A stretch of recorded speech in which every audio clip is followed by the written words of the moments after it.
తమ్ముడు, మరి యువకుడు, మన అందరి పెదకూరపాడు నాయకుడు భాష్యం ప్రవీణ్ గారిని మాట్లాడవలసిందిగా కోరుచున్నాను.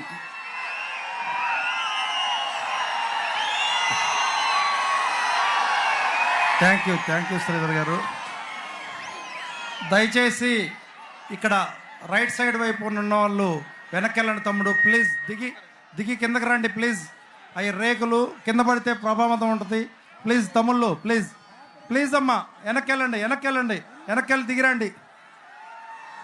అట్లనే బ్యాక్ సైడ్ ఉండేవాళ్ళు కొంచెం వెనక్కి జరిగితే ఫ్రీ అవుతామ్మా ప్లీజ్. ఒక్క అడుగు వెనక్కేయండి ప్లీజ్. అందరూ ఒక్క 2 అడుగులు వెనక్కి జరిగితే అంతా ఫ్రీ అయిపోయింది. దయచేసి ప్లీజ్ అమ్మా వెనక బ్యాక్ సైడ్ ఉండేవాళ్ళు కొంచెం ఒక్క 2 అడుగులు వెనక్కి అడగండి ప్లీజ్.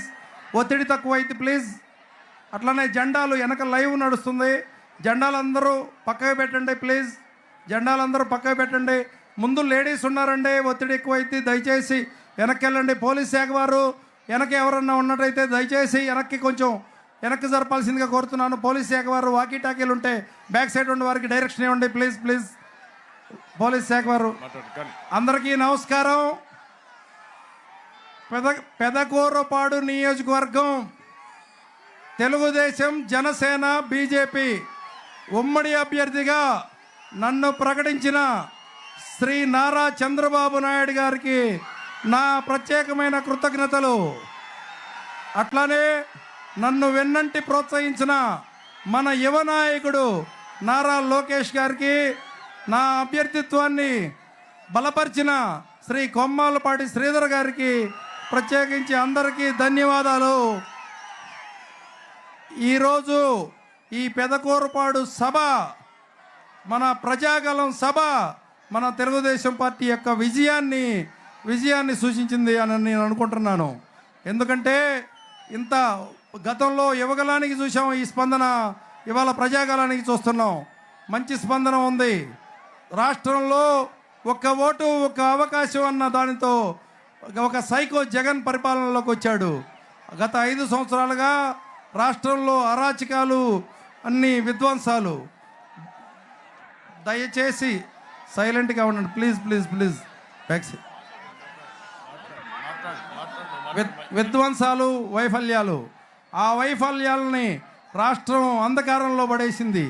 ఆ అంధకారంలో ఉన్న ఆంధ్ర రాష్ట్రాన్ని బయటికి తీసుకురావాలంటే, మళ్ళీ పట్టాలు ఎక్కించాలంటే మన నాయకుడు చంద్రబాబు నాయుడు గారు సీఎం అవ్వాల్సిన అవసరం ఎంతో అయినా ఉంది.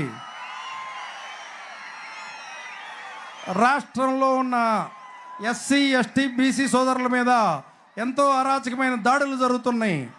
గతంలో మాస్క్ అడిగిన పాపాకర్నికి డాక్టర్ సుధాకర్ గారిని, ఒక దళిత సోదరుడిని అవమానంతో చంపడం జరిగింది.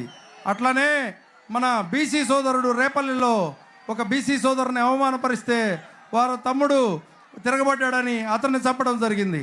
అట్లనే మైనారిటీ కుటుంబాన్ని నంద్యాలలో ఒక వైసీపీ నాయకుడు అవమానపరిస్తే వాళ్ళు కుటుంబం మొత్తం అట్లా రైలు కింద పడి చనిపోవడం జరిగింది. ఇట్లా రాష్ట్ర వ్యాప్తంగా ఎన్నో అరాచకాలు జరిగినాయి.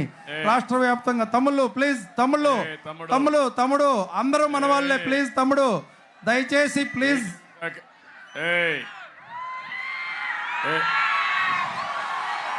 మీటింగ్ సహకరించాలి, సంవయన పాటించాలి. తమ్ముళ్ళ మీరే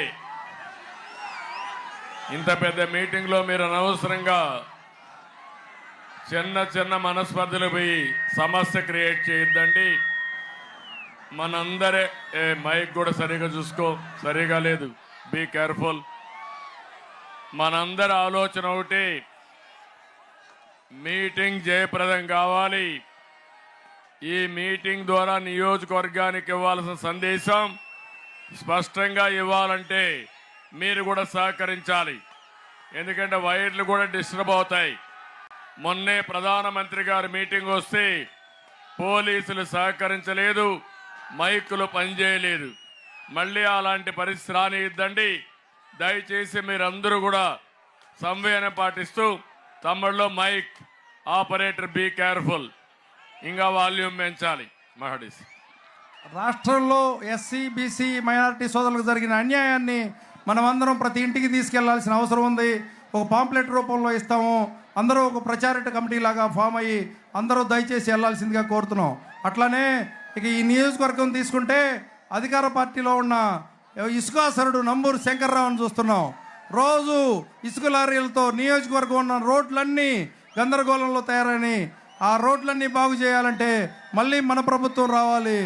అట్లానే శాండ్ మాఫియా, వైన్ మాఫియా, ఇట్లా మాఫియాలు రాజ్యం వెళ్తున్న ఈ నియోజకవర్గంలో రాబోయే రోజుల్లో మే 13వ తారీఖు జరగబోయే ఎలక్షన్లలో మన పల్నాడు నరసరావుపేట ఎంపీ అభ్యర్థి అయిన లావు కృష్ణదేవరాయలు గారిని, అట్లానే పెదకూరుపాడు అసెంబ్లీ అభ్యర్థినైన భాష్యం ప్రవీణ్ అనే నన్ను ఇద్దరిని అఖండ మెజారిటీతో గెలిపించాల్సిందిగా ప్రార్థిస్తున్నాను.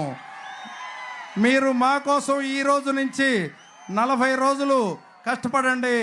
మా కోసం, పార్టీ కోసం, చంద్రబాబు నాయుడు గారి కోసం. మేము మీకోసం 5 సంవత్సరాలు కష్టపడతాం. అది అందరూ గుర్తుపెట్టుకోవాల్సిన అవసరం ఉంది. అట్లానే ఈ నియోజకవర్గంలో ఉన్న రోడ్ల గురించి,